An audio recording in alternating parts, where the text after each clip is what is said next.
Por que a FEB não estava nos planos de Hitler até virar um problema em Monte Castelo?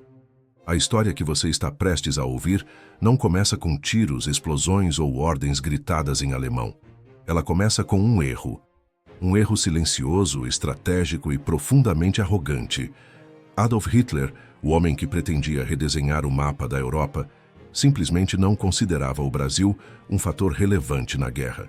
Para o alto comando nazista, a Força Expedicionária Brasileira não passava de uma curiosidade distante, um detalhe exótico vindo de um país tropical, sem tradição militar, sem experiência em guerras modernas e, principalmente, sem capacidade real de causar qualquer impacto no campo de batalha europeu.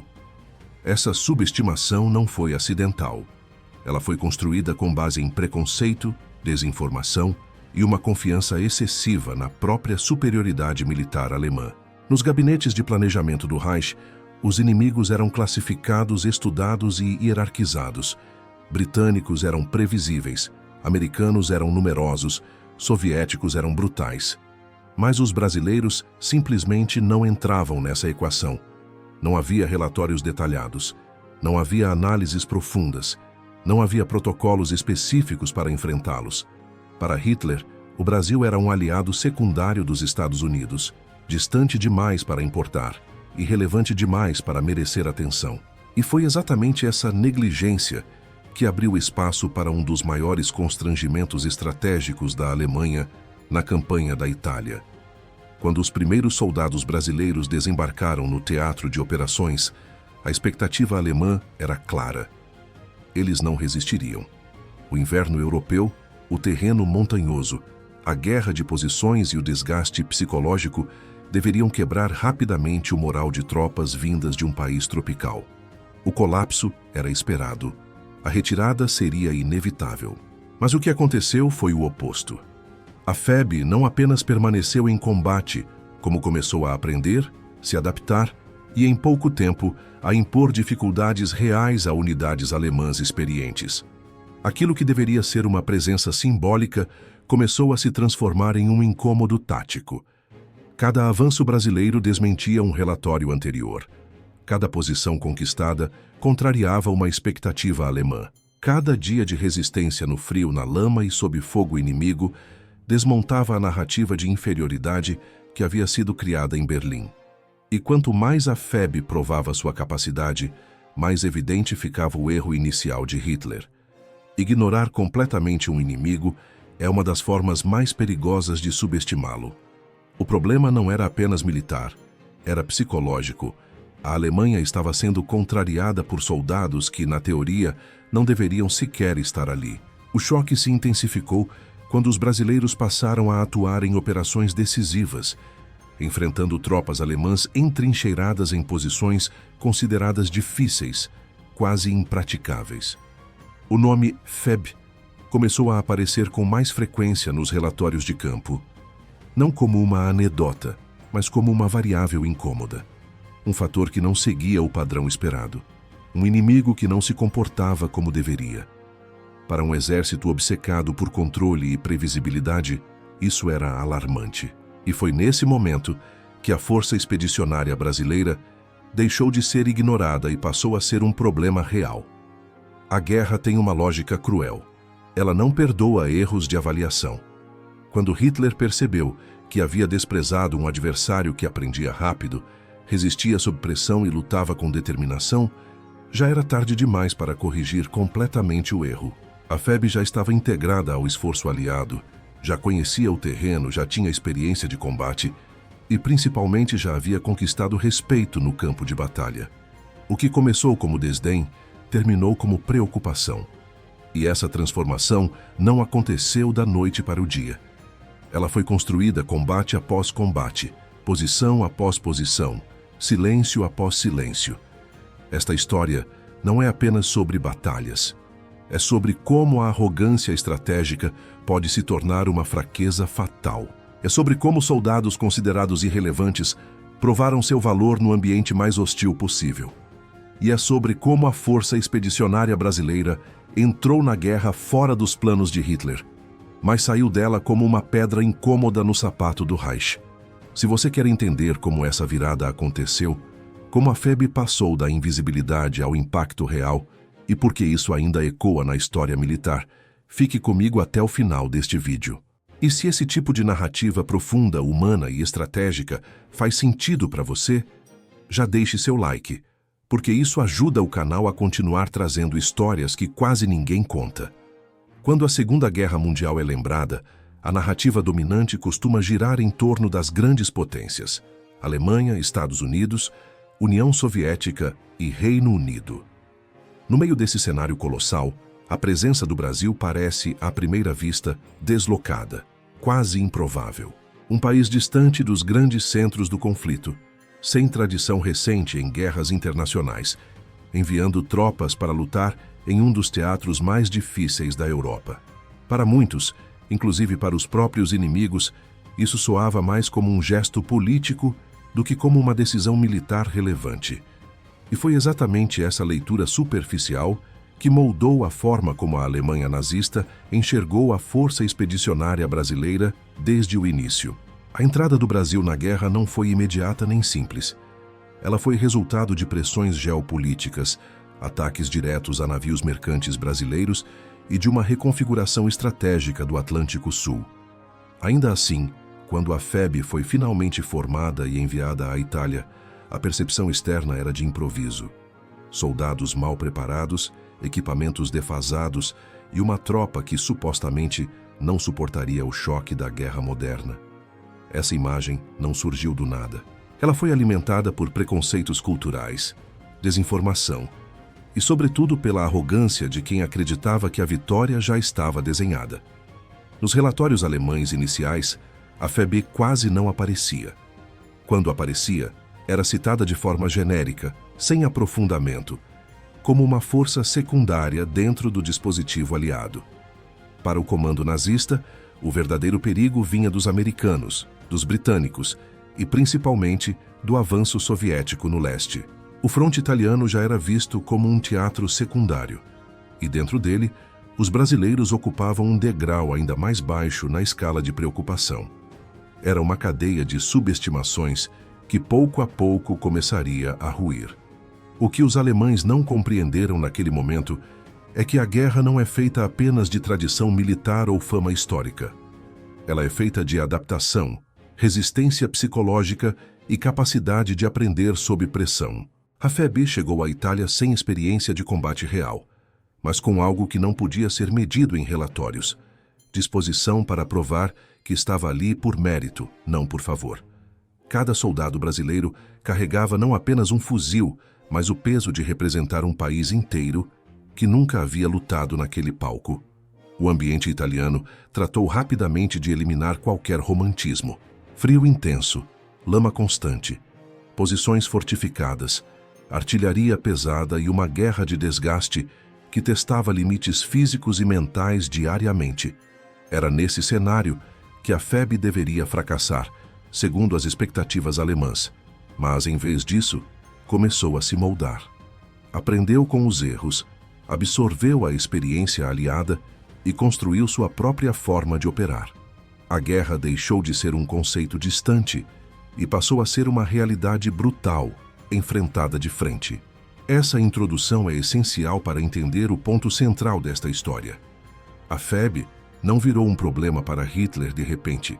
Ela se tornou um problema porque contrariou, passo a passo, todas as premissas que haviam sido feitas sobre ela. O erro alemão não foi apenas militar, mas conceitual. Ignorar um inimigo é mais perigoso do que enfrentá-lo preparado. E quando os alemães perceberam isso, os brasileiros já estavam profundamente enraizados no fronte italiano. A máquina de guerra alemã era construída sobre um pilar que raramente é mencionado: classificação. Para o alto comando do Reich, vencer significava entender o inimigo antes mesmo do primeiro disparo. Cada exército adversário era estudado, catalogado e reduzido a padrões previsíveis de comportamento. Franceses recuavam de determinada forma, britânicos reagiam de outra, americanos dependiam de logística pesada. Essa obsessão por previsibilidade dava aos alemães uma sensação de controle quase absoluto. Dentro dessa lógica, tudo aquilo que não se encaixava em um modelo conhecido era automaticamente descartado como irrelevante. Foi exatamente nesse ponto que a Força Expedicionária Brasileira entrou e foi ignorada. Para os estrategistas alemães, o Brasil não possuía histórico militar capaz de justificar preocupação. Não havia campanhas recentes, não havia tradição de combate em solo europeu, não havia doutrina reconhecida. Soldados vindos de um país tropical, sem experiência em guerras industriais, enfrentando um dos exércitos mais experientes do mundo, a conclusão parecia óbvia demais para ser questionada. O preconceito não era apenas cultural, era estrutural. Ele influenciava decisões reais.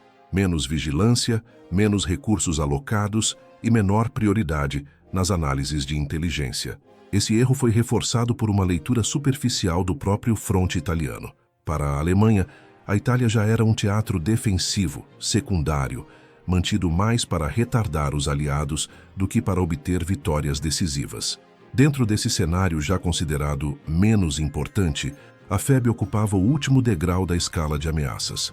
O resultado foi um duplo desprezo, pelo teatro de operações e pela tropa que nele atuava. Essa combinação criou uma zona perigosa de complacência, onde a atenção alemã estava voltada para outros lugares, enquanto um problema silencioso começava a se formar. O preconceito estratégico também se manifestava na forma como os soldados brasileiros eram descritos nos poucos registros iniciais, termos vagos, genéricos, quase burocráticos. Não havia análise de comportamento, não havia estudo de moral, não havia preocupação com adaptação.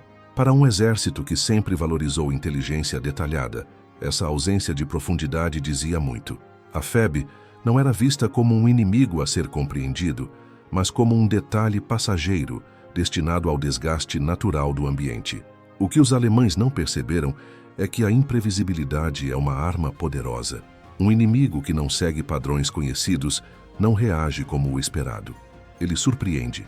E foi exatamente isso que começou a acontecer quando os brasileiros entraram em contato direto com a realidade do combate. Sem uma fama a defender, sem uma doutrina engessada, a FEB se mostrou flexível, aprendia rápido, ajustava táticas e absorvia lições com uma velocidade que não estava prevista em nenhum relatório alemão. Enquanto os alemães esperavam colapso, encontraram resistência. Enquanto esperavam recuo, encontraram adaptação.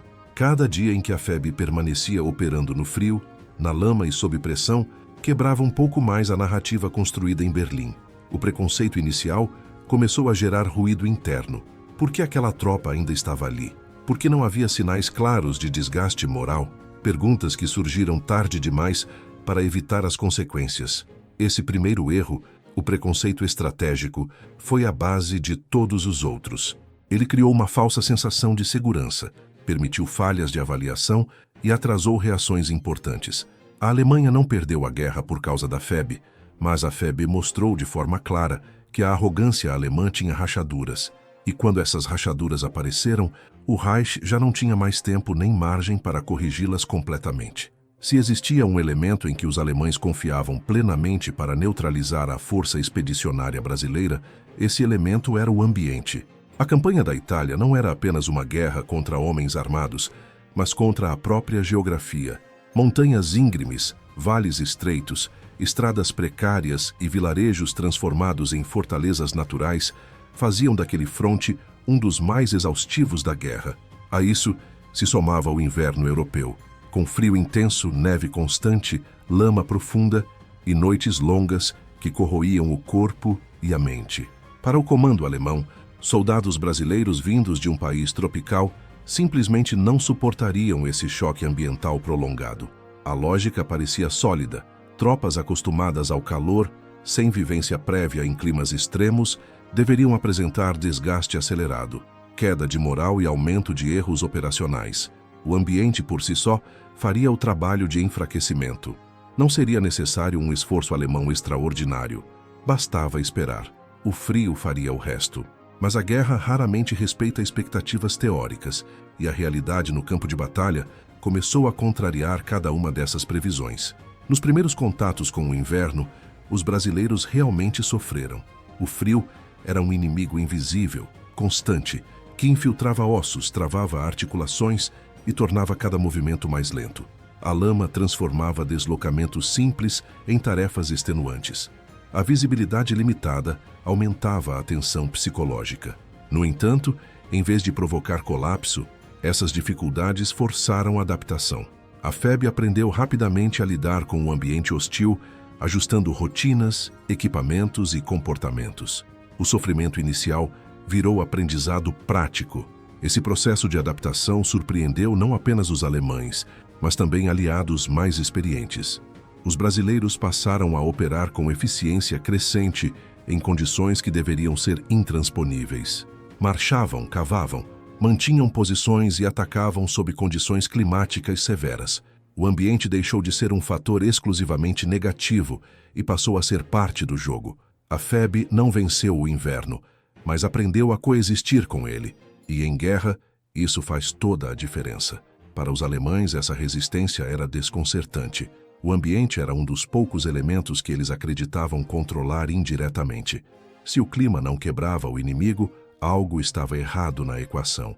Relatórios começaram a indicar que as unidades brasileiras continuavam operacionais, mesmo após longos períodos de exposição ao frio.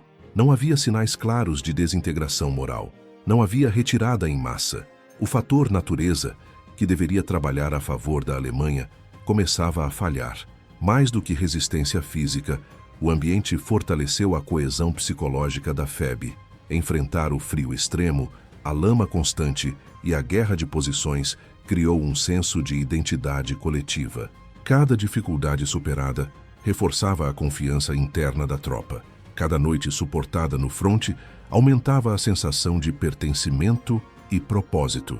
Aquilo que deveria enfraquecer acabou criando soldados mais resilientes, mais atentos e mais preparados para o combate real. Enquanto isso, a Alemanha pagava o preço da própria expectativa equivocada. Ao confiar excessivamente no ambiente como aliado, relaxou em outros aspectos. Subestimou a capacidade de adaptação do inimigo e atrasou ajustes táticos necessários. A FEB não apenas resistiu ao cenário italiano, como passou a operar dentro dele com competência crescente. O terreno não a expulsou. O clima não a derrotou. E cada dia a mais no fronte transformava aquela tropa, antes ignorada, em um problema cada vez mais concreto. Esse foi o segundo grande erro alemão: acreditar que o ambiente faria o trabalho que o inimigo não conseguiria fazer sozinho. A Itália não destruiu a FEB. Pelo contrário, forjou uma tropa endurecida, experiente e emocionalmente preparada. E quando os alemães perceberam isso, já estavam enfrentando soldados que não apenas sobreviviam ao terreno, mas sabiam explorá-lo. Existe uma diferença brutal entre teoria e guerra. Nos manuais, tudo é organizado, previsível, quase matemático. No campo de batalha, o caos dita as regras. Foi nesse espaço, entre o que se aprende antes e o que se vive durante, que a força expedicionária brasileira começou a surpreender. Os alemães apostavam que a falta de experiência prévia levaria a erros repetidos, hesitação e colapso sob pressão. O que eles não esperavam era a velocidade com que os brasileiros transformariam cada erro inicial em aprendizado imediato. A FEB entrou na guerra sem vivência real, mas não permaneceu inexperiente por muito tempo. Os primeiros combates foram duros, confusos e, em muitos momentos, custosos. O inimigo era experiente, conhecia o terreno e dominava a guerra defensiva. A FEB sentiu o impacto desse choque inicial. No entanto, algo diferente começou a acontecer. As falhas não se repetiam da mesma forma. As lições eram absorvidas rapidamente. Cada avanço frustrado gerava ajustes. Cada contato com o inimigo produzia novas respostas táticas. A curva de aprendizado brasileira foi curta e intensa, algo que não estava previsto em nenhuma avaliação alemã. A adaptação não ocorreu apenas no nível técnico, mas também no psicológico. O medo inicial, comum a qualquer soldado em seu primeiro combate, foi sendo substituído por atenção, disciplina e leitura do ambiente. A FEB passou a entender o ritmo da guerra italiana, o padrão das defesas alemãs, o uso de minas, snipers e artilharia. Essa compreensão prática transformou soldados comuns em combatentes atentos, capazes de reagir sob pressão extrema. A guerra deixou de ser um território desconhecido. Para os alemães, esse processo era invisível no início. Eles ainda operavam com a imagem mental de uma tropa improvisada e despreparada. Mas no campo, A realidade já era outra. As posições brasileiras tornavam-se mais organizadas, os ataques mais coordenados e a resistência mais consistente. Pequenos detalhes começaram a chamar atenção. Avanços feitos com cautela, uso inteligente do terreno, persistência mesmo sob fogo intenso. A FEB estava deixando de ser um experimento e se tornando uma força funcional. A velocidade dessa evolução causava desconforto. Tropas inexperientes costumam cometer os mesmos erros repetidamente. A FEB não. Ela errava, aprendia e ajustava. Esse comportamento indicava algo perigoso para o inimigo: capacidade de crescimento. Um exército que aprende rápido se torna imprevisível. E imprevisibilidade é um pesadelo para qualquer planejamento defensivo. O que os alemães enfrentavam não era mais uma tropa que quebraria com o tempo, mas uma que se fortalecia com ele. Esse aprendizado acelerado também fortaleceu a confiança interna. Cada posição mantida, cada avanço bem-sucedido e cada sobrevivência a situações extremas reforçavam a crença de que era possível enfrentar o inimigo em pé de igualdade. A FEB passou a confiar em si mesma, e quando uma tropa acredita na própria capacidade, ela se torna mais agressiva, mais resiliente e mais difícil de conter. A subestimação alemã começava a se transformar em um problema operacional. No fim, o erro alemão foi acreditar que experiência se mede apenas pelo passado. A FEB provou que experiência também se constrói rapidamente quando existe adaptação, observação e coragem para corrigir rotas. Em poucos meses, os brasileiros já não lutavam como iniciantes. Lutavam como soldados moldados pelo combate real. E isso mudou completamente o equilíbrio psicológico do fronte para os alemães. Existe um momento específico em toda a guerra em que um inimigo deixa de ser tolerável e passa a ser incômodo. Esse momento não é marcado por grandes anúncios, nem por manchetes imediatas. Ele aparece nos detalhes: mudanças de rota, reforços inesperados, ajustes defensivos feitos às pressas. Foi exatamente isso que começou a acontecer quando a Força Expedicionária Brasileira deixou de apenas resistir e passou a interferir diretamente na lógica defensiva alemã na Itália. A FEB já não era uma tropa que podia ser ignorada. Ela começava a exigir atenção, recursos e planejamento. Até então, a Alemanha operava com uma certa estabilidade no fronte italiano. Linhas defensivas bem definidas, posições fortificadas e um controle relativamente previsível dos avanços aliados. A presença brasileira, inicialmente vista como periférica, começou a romper essa previsibilidade. Setores considerados menos críticos passaram a registrar pressão constante. Movimentos que antes eram automáticos passaram a demandar vigilância extra. A FEB não atacava de forma aleatória. Ela pressionava pontos sensíveis, desgastava posições e obrigava o inimigo a reagir. Essa mudança foi sutil, mas profunda.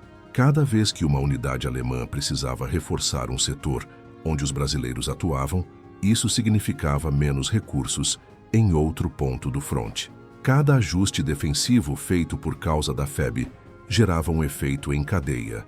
A Alemanha, que já operava no limite de suas capacidades logísticas e humanas, não tinha margem para lidar com novos focos de desgaste, e a FEB se tornou exatamente isso, um foco constante de pressão. O problema não era apenas tático, mas psicológico. Os alemães estavam acostumados a enfrentar inimigos com padrões claros. Sabiam como reagir, quando contra-atacar, quando recuar. A FEB, por outro lado, não se encaixava perfeitamente nesses modelos. Suas ações não seguiam sempre o roteiro esperado. Isso gerava insegurança. Um inimigo que não age como previsto força decisões defensivas mais cautelosas, mais lentas e muitas vezes menos eficientes.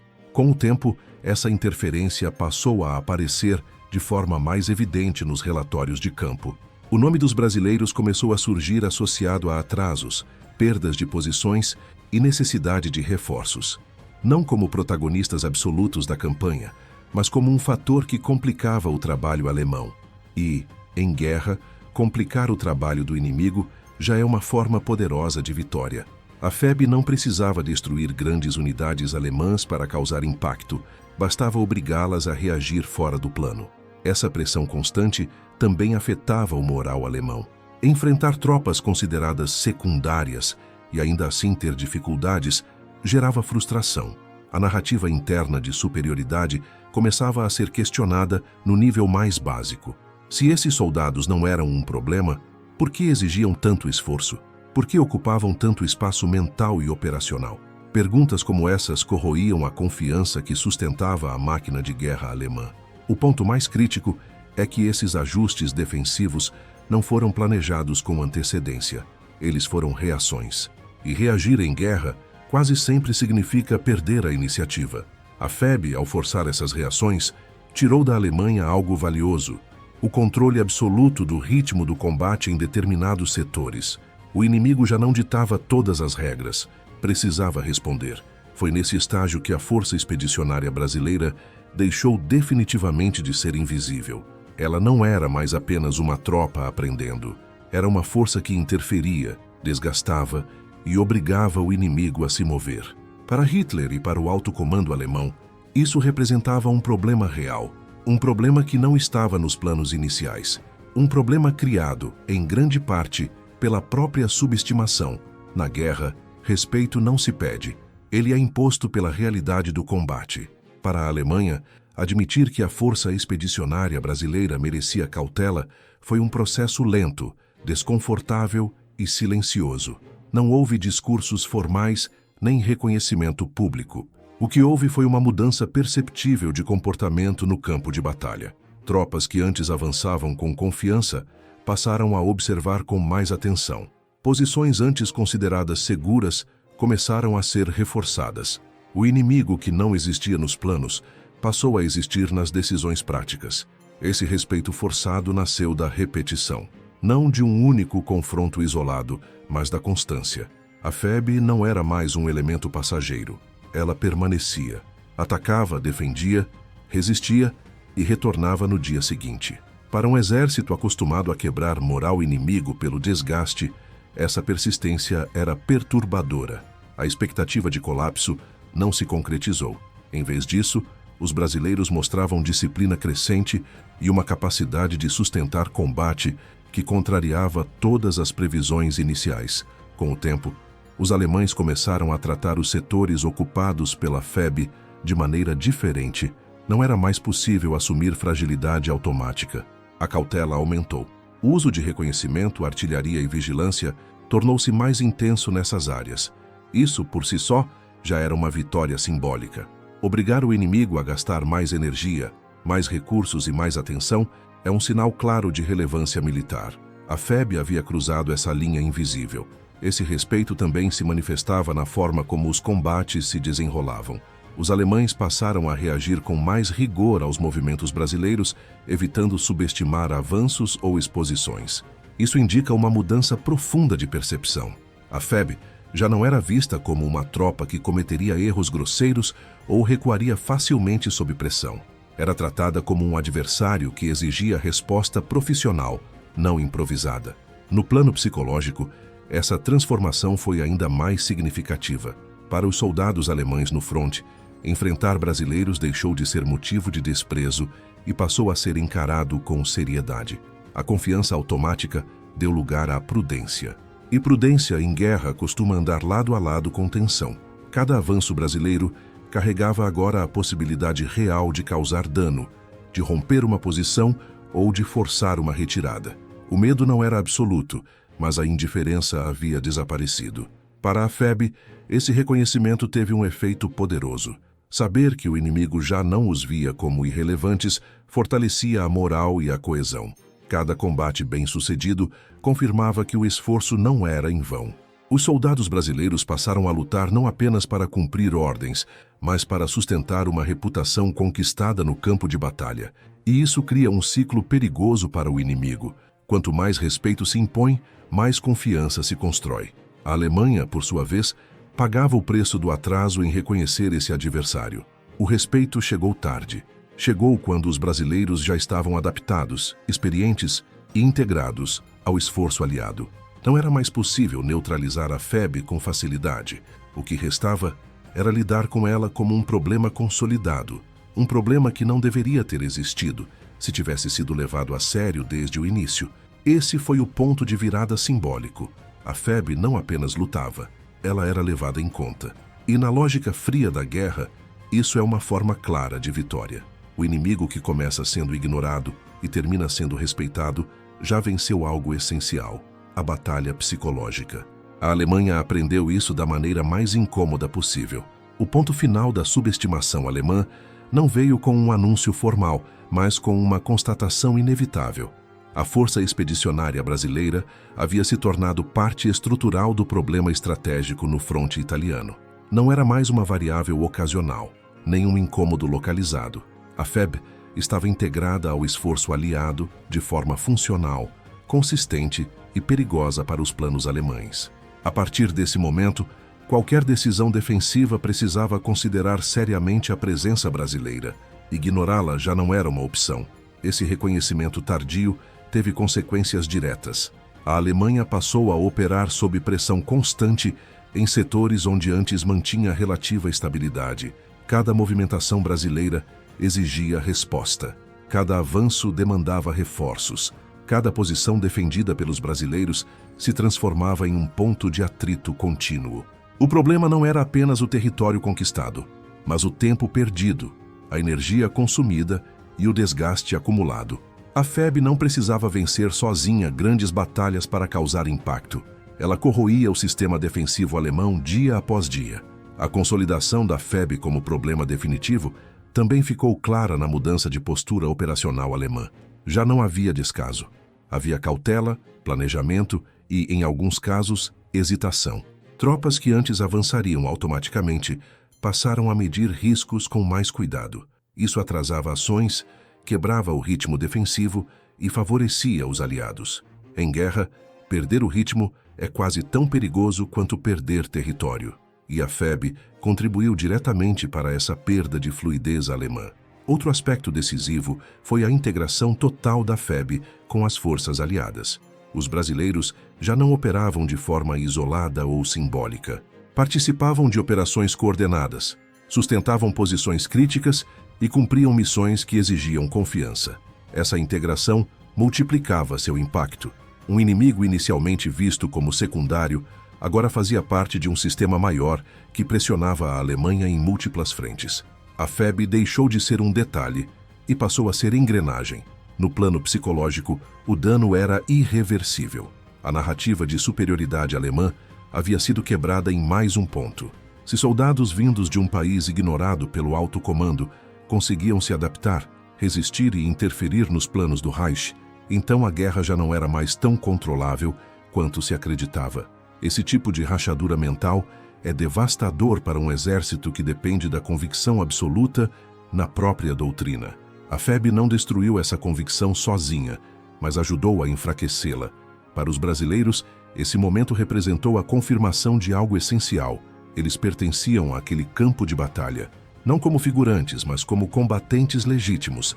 A transformação da FEB, de tropa ignorada a problema concreto, foi construída com esforço, sofrimento e adaptação constante. Nada foi concedido, tudo foi conquistado. E essa conquista não podia mais ser apagada ou ignorada por ninguém no fronte.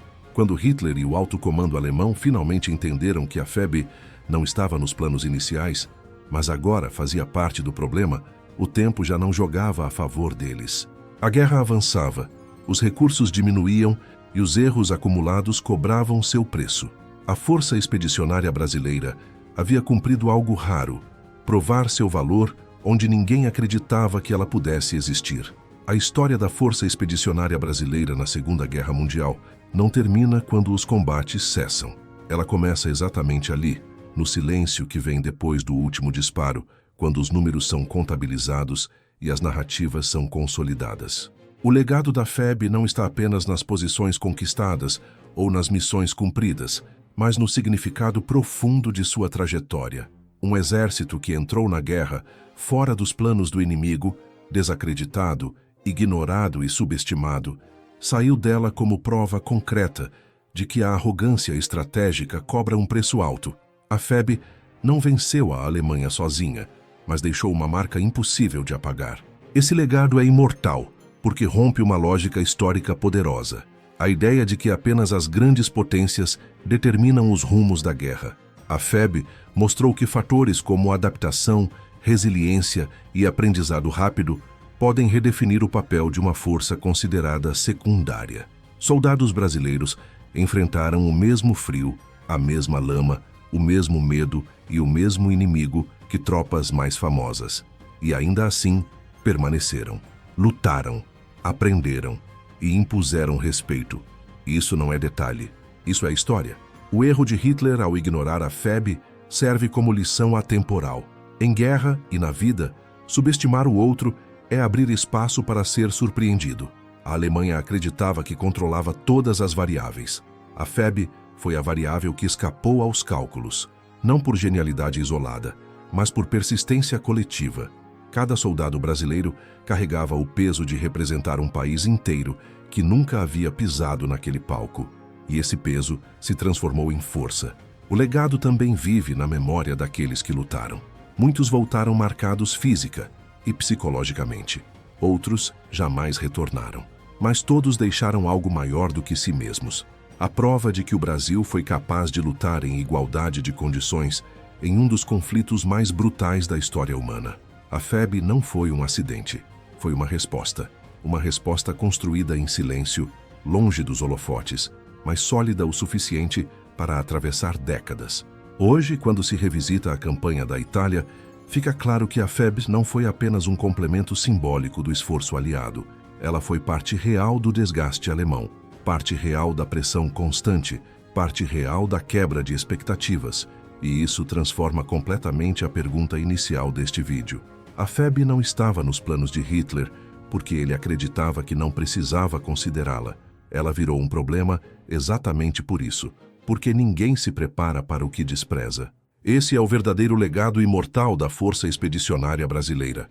Provar que a história não é escrita apenas pelos que se julgam invencíveis, mas também por aqueles que se recusam a aceitar o lugar que lhes foi imposto. A FEB entrou na guerra desacreditada, saiu dela respeitada. E esse respeito conquistado no campo de batalha permanece vivo até hoje. Se essa história mudou a forma como você enxerga a participação do Brasil na Segunda Guerra Mundial, deixe seu like agora. Isso ajuda o canal a continuar trazendo narrativas profundas, humanas e pouco contadas. Inscreva-se para não perder os próximos vídeos e ative o sininho para receber cada novo conteúdo. Compartilhe este vídeo com quem ainda acredita que a FEB foi apenas um detalhe na guerra. E nos comentários diga, você já conhecia essa história ou também foi surpreendido pelo erro que Hitler cometeu ao subestimar os brasileiros?